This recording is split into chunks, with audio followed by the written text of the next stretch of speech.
கன்னிராசி அன்பர்களுக்கும் நேயர்களுக்கும் ஆனந்த வணக்கங்கள். அக்டோபர் மாத பலன்கள்.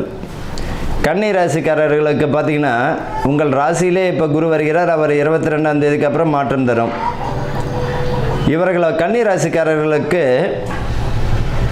ஒரு அருமையான நேரம் தாங்க சொல்லணும். பொதுவாக நிறைய பேர் சொல்லுவாங்க கண்டக சனி அதுன்னு. கவனமுடன் செஞ்சோம்னாலே எல்லா விஷயமே இவங்க ஜெயிச்சிடலாம். இப்போ உங்கள் ராசிக்கு 10ஆம் இடத்துல குரு வருகிறார். நண்பர்கள் வட்டாரத்தில் கவனமாக இருக்கணும். வம்பு வழக்கில் தேவையில்லாத விஷயங்களை தலையிட்டு மாட்டிக்கணும் வேண்டாம். செய்யக்கூடிய வேலைகளில் கவனச்சிதறல்கள் வரக்கூடும். கவனமுடன் செயல்பட்டாலே உங்களுடைய உத்தியோகத்தை தக்க வச்சுக்கலாம். இவர்களை பொறுத்த வரைக்கும் அதே போல் பார்த்திங்கன்னா அரசு ஊழியர்கள்லாம் பார்த்திங்கன்னா அதிகாரிகள்லாம் பார்த்திங்கன்னா கைவிட்டல் இருந்ததுன்னா மாற்றவங்களே நீங்கள் தான். நல்லா எழுதியே வச்சுக்கோங்க. அரசு ஊழியர்களோ அரசு அதிகாரிகளோ பார்த்திங்கன்னா கைவிட்டல் வாங்கினீங்கன்னா மாற்றவங்க யார்? நீங்கள் தான். என்ன காரணம் அப்படின்னா உங்கள் ராசியிலே சூரிய பகவான் வெட்ட வெளிச்சமாக காமிச்சு கொடுத்துருவார். அது அசிங்க அவமானம் தந்துவிடும். அதில் கொஞ்சம் கவனமாக இருந்துக்கிறது நல்லது. இல்லைன்னா மாற்றிக்கலாம். இப்போ வீடு தேடிகிட்டு இருந்தவர்களுக்கும் திருமணத்திற்கு உரிய வரன் தேடிகின்றவர்களுக்கும் நல்ல ஒரு வாய்ப்புகள் வரும். வருவதை ஏற்றுக்கோங்க. காதல் திருமணம் செய்வதற்கும் பெற்றோருடைய ஆசீர்வாதத்தோடு திருமணம் நடப்பதற்கு நல்ல வாய்ப்புகள் உண்டு. உத்தியோகத்தில் நல்ல ஒரு வாய்ப்புகள் உண்டு. பதவி பணி உயர்வு தந்துடும். வேலை செஞ்சுட்டு இருக்கிறவங்க சம்பள உயர்வும் தந்துடும். இடமாற்றம் இல்லை, டிரான்ஸ்ஃபர் இல்லைன்னு கிடைக்கிறவங்களுக்கு இந்த வருஷம் பார்த்திங்கன்னா ஆட்டோமேட்டிக்காக டிரான்ஸ்ஃபரை தேடி நீங்கள் ஏன் போகணும், அதுவே டிரான்ஸ்ஃபர் ஆகிடும். அதாவது பார்த்திங்கன்னா எனக்கு இந்த ஊர் பிடிக்கல மாறணும் அப்படின்னு நினைக்கிறவங்களே நீங்களாம் மாறணும். அவங்களே ஆட்டோமேட்டிக்காகவே மாற்றி கொடுத்து விடுவார். அந்த ஒரு விஷயத்தில் சுப மாற்றமா இல்லைன்னா தேவையில்லாத பிரச்சனையில் மாறணுமான்றதை நீங்கள் தான் முடிவு பண்ணிக்கணும். அது உங்கள் கையில் தான் இருக்குது. என்ன காரணம் அப்படின்னா 10ஆம் இடத்துல வரக்கூடிய குரு நீதிமான் இல்லையா? நீங்கள் பர்ஃபெக்டாக இருந்தீங்கனாலும் எந்த பிரச்சனையும் கிடையாது. தேவையில்லாத விஷயங்களை சிக்கிங்கன்னா மாட்டிக்கிட்டு இருக்கிறவங்க நீங்கள் தான் முதல். கல்வி ஸ்தானத்தில் கவனமுடன் செயல்பட்டாலே நல்ல ஒரு மதிப்பு மரியாதை கூடிடும்.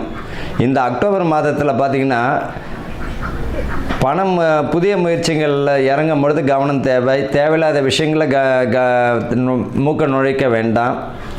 ஒரு சின்ன விஷயம் ஈறு பேனாயிடும், பேன் பெருச்சாலாயிடும், பெருச்சாலி பெருமாளாயிடும். மாட்டியை விட்டுட்டு அசிங்க அவமானத்தையும் கொடுத்துருவார்.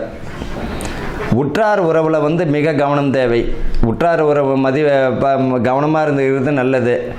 பாக பிரிவினை பிரிக்கும் பொழுது பார்த்திங்கன்னா இந்த காலகட்டத்தில் பார்த்திங்கன்னா பேச்சுவார்த்தையில் முடிய வரைக்கும் சுமூகமாக பிரிச்சுக்கிறது நல்லது. அதுக்குரிய வாய்ப்பும் தந்துடும். பாக பிரிவினை சொத்து பிரச்சனைக்கு சொல்கிறேன். சொத்து பிரிவிக்கணும்னு நினைக்கிறவங்க இந்த காலகட்டத்தில் பார்த்திங்கன்னா வம்ச விருத்திக்கும் பலத்தை தந்துடும்.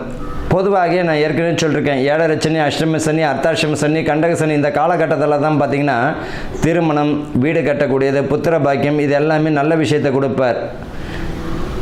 யாருக்கு இந்த 60-70 வயசு தாண்டும் பொழுது தான் பாதகம், அதை அப்போ பார்த்துக்கலாம். ஆரோக்கிய குறைபாடு இந்த 60 வயதுக்கு மேல் உள்ளவங்க ஆரோக்கியத்தில் கவனத்தை செலுத்துறது நல்லது.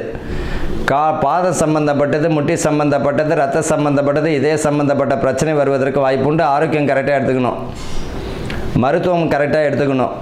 இல்லை நான் வெளியூர் போயிட்டேன்றலாம் வேண்டாம். உங்களுடைய வேலையை நீங்கள் செய்யுங்க. கூட நட்பு கேடு தரும். தேவையில்லாத பழக்க வழக்கங்களை விட்டு ஒழிஞ்சிட்டாலே போதும். பாதி பிரச்சனையிலேருந்து நீங்கள் தாண்டிடலாம். கவனச்சிதறல்கள் கூட மாணவர்களுக்கு படிப்பில் ரொம்ப கவனம் தேவை. உத்தியோகத்திலே மிக கவனம் தேவை. ஆக மொத்தத்தில் இந்த கன்னி ராசிக்காரர்களுக்கு என்ன அப்படின்னம்னா ஃபுல் அண்ட் ஃபுல் பார்த்திங்கன்னா வார்னிங் தான்.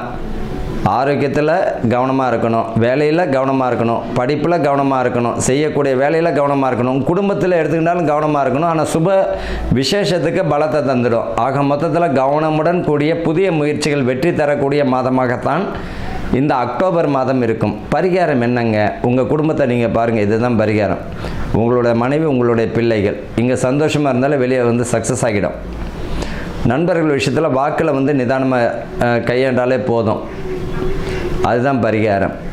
உங்கள் வீட்டுக்கு பக்கத்தில் இருக்கக்கூடிய அம்மன் வழிபாடு, எந்த ஒரு அம்மன் மனமாற குடும்பத்துடன் நம்ம போயிட்டு வாரத்தில் ஒரு நாளாவது போயிட்டு குடும்பத்தோடு போயிட்டு வழிபட்டுருவாங்க. அதுவே உங்களுக்கு ஒரு நல்ல வளர்ச்சியை தந்துடும். வாழ்த்துக்கள். வாழ்க வளமுடன்.